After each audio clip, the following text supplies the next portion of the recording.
Welcome back. Today I'm going to rank my top 10 movies of 2021. I'll start with some honorable mentions. Just missed the cut. I really liked The Last Duel. That was a huge grower for me.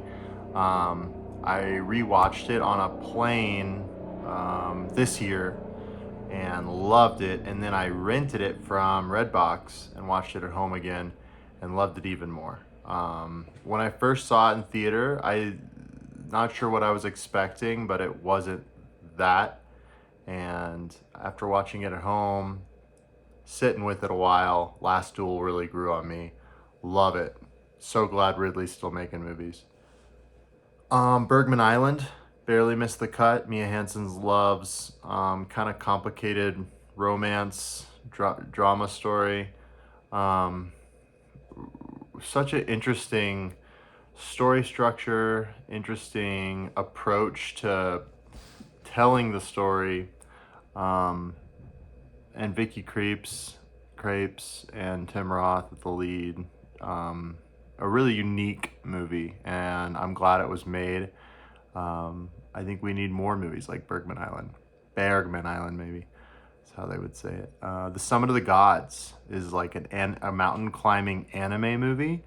I really enjoyed it. I thought that was another super unique movie from 2021 that just barely missed the cut. But if you like mountain climbing, if you like kind of dramatic animes, adventure animes, that sort of thing, I think you'd really like Summit of the Gods.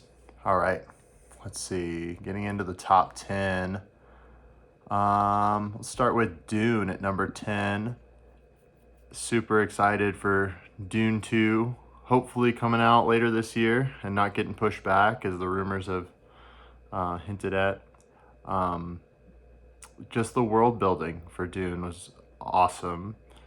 And I don't have a whole lot to add to that discourse. My number 9 movie is probably the most under the radar movie of all of these. It's still not that under the radar, but this one is the least famous, I'm sure. Old Henry. Trying to remember who directed that one is Pazzi Ponsaroli. Pazzi Ponsaroli.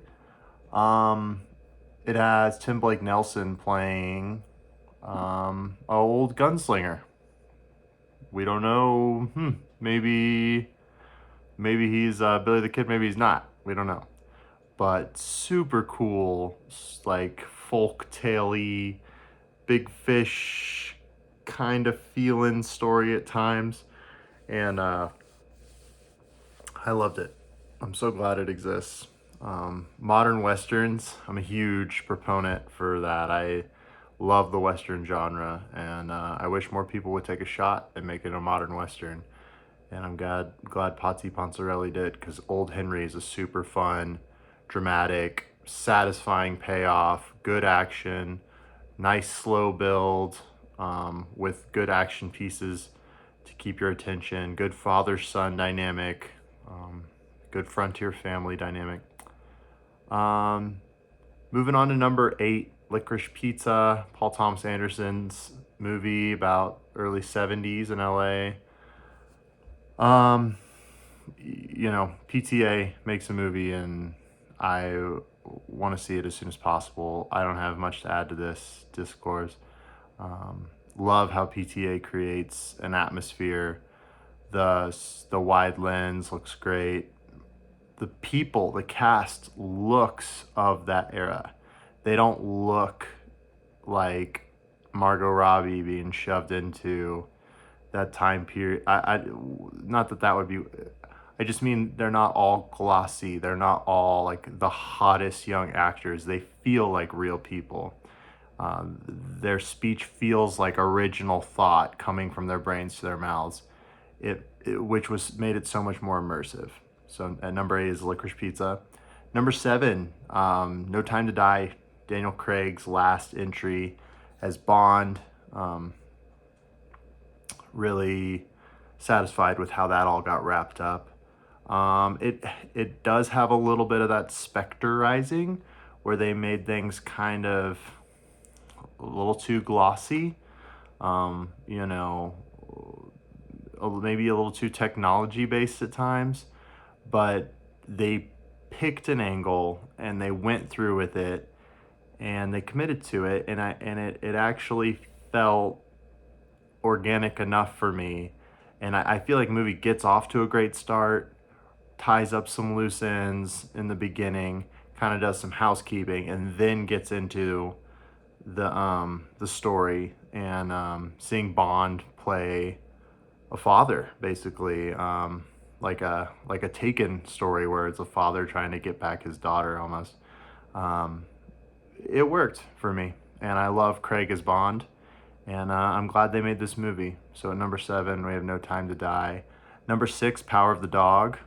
Again, kind of a modern western, you know, more of like a modern. Not sure, western just doesn't feel like quite an accurate. It is a western, but not in the traditional sense. I really enjoyed the acting in this, the character dynamics, the family dynamics. Cody Smith McPhee is amazing. Benedict Cumberbatch. Power of the Dog at number 6. Jane Campion's modern classic. More modern westerns, please, or more westerns need to be made these days instead of just having to go back and revisit old ones. Number 5, maybe the one that people are most split on. I'm not sure. This one seemed to maybe get rub some people the wrong way. Not be everybody's cup of tea, but The Tragedy of Macbeth, which I think is just Joel Cohen. Isn't it just Joel Cohen directing that one? Yeah. I was really impressed with this. I love Macbeth. It is probably my favorite Shakespeare play. It is my favorite Shakespeare play. One thing that I always feel is off-putting about Shakespeare adaptations, whether it's on the stage, in film, whatever, even just people reading Shakespeare, is they read it and it sounds performative and it sounds like not like unoriginal thought. They don't understand the language. They're not saying the words like I am now. It's they overperform it, and that makes it feel like not theirs. It's not. It becomes too theatrical, and which theatrical can be fun, but in this movie, I really enjoyed how the actors felt very steeped in the language. Especially, I thought his line readings were really impressive, um, of the Shakespearean language, which is very hard to read, and it's speaking a different language, you know, and you have to really practice it so that it feels like this is coming from my brain and out my mouth in real time, um, and it's not super dusty old words in my high school English class. Number 5, Tragedy of Macbeth. Number 4, the only foreign film. That's not true. Um, Number 4, Petite Maman, Celine Sciamma's story of a mother-daughter relationship, or mother-daughter new friend relationship. Man, did I just give away too much? I don't know. Petite Maman was incredible. Very contained story. I love the moments that Celine gives the kids to be on camera and to breathe and to live in the scene and to not fill it with super purposeful dialogue at every moment. It gave a nice, slow, lullaby pace to each scene. Not that the movie is slow, but just that it's a leisurely get to know the characters, sit with them while they have breakfast, watch them watch another character, and just breathe and and they follow the other character with their eyes. Is a beautiful movie, and has touched me as much as any movie from 2021. So number 4 is Petite Maman, Celine Sciamma's movie. Number 3, documentary. So count it if you want. I don't really care. The Beatles Get Back. Several part documentary. I want to say like 5 or 6 part documentary. I'm a huge Beatles fan. Have been since like 2014 or 15. Shout out Garrett Morris for getting me into the Beatles. And we just ate up, Garrett and I, every piece of Beatles media we could get our hands on. We watched the whole anthology. I own the Beatles anthology. I've rewatched it a couple times. I love Beatles interviews from that era. And Get Back was just like something I'd always, not this specific thing, not specifically Get Back, but I've always been like, man, what would it be like to be a fly on the wall for these historic moments? You know, you think of being like a fly on the wall for Mark Twain and Nikola Tesla's meeting and hanging out, or a fly on the wall for, you know, just different things in history. What would it have been to be like a fly on the wall when the Beatles were having these tumultuous times toward the end of their run? And to hear the actual dialogue between John and Paul when they go out for lunch. And man, it's just like finding this missing piece of history that blew me away. Like, of all movies, The Beatles Get Back in 2021 made me say wow the most. I just watched the scene and I audibly remember saying wow multiple times. Number 2, The Green Knight. I want to say it's not David Gordon Green, but David Lowery is the director of that. I was blown away by The Green Knight.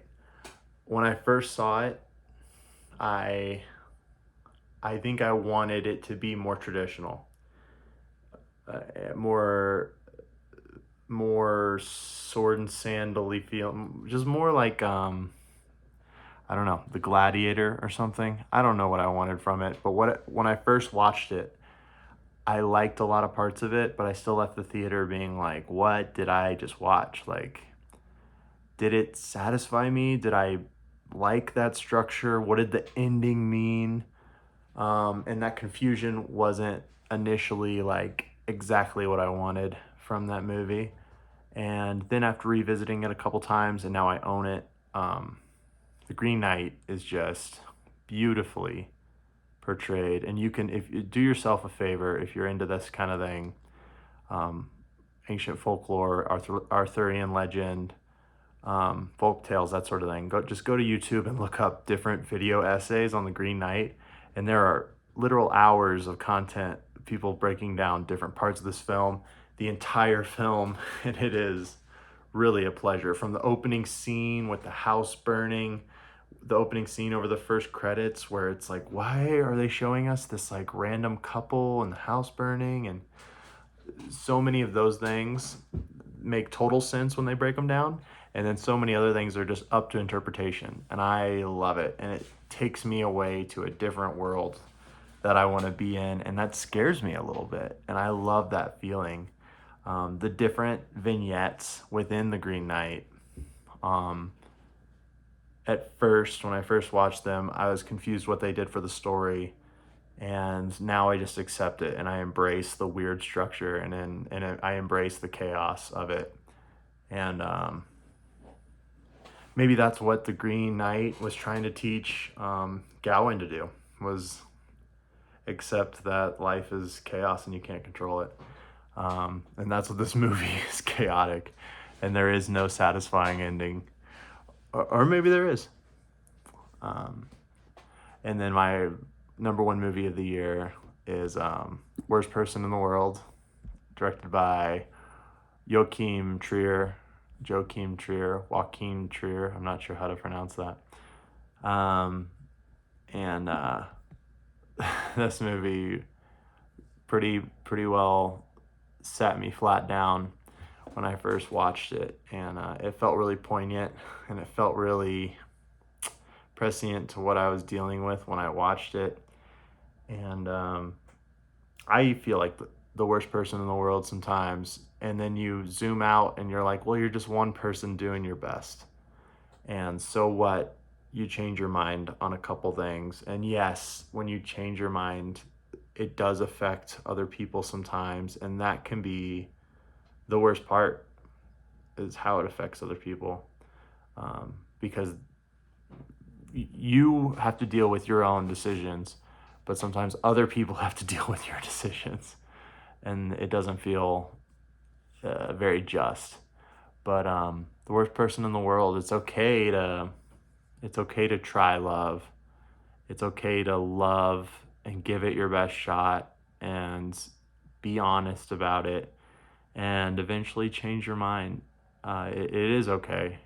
It's hard and it really hurts, and it hurts more than just you sometimes, and maybe most of the time.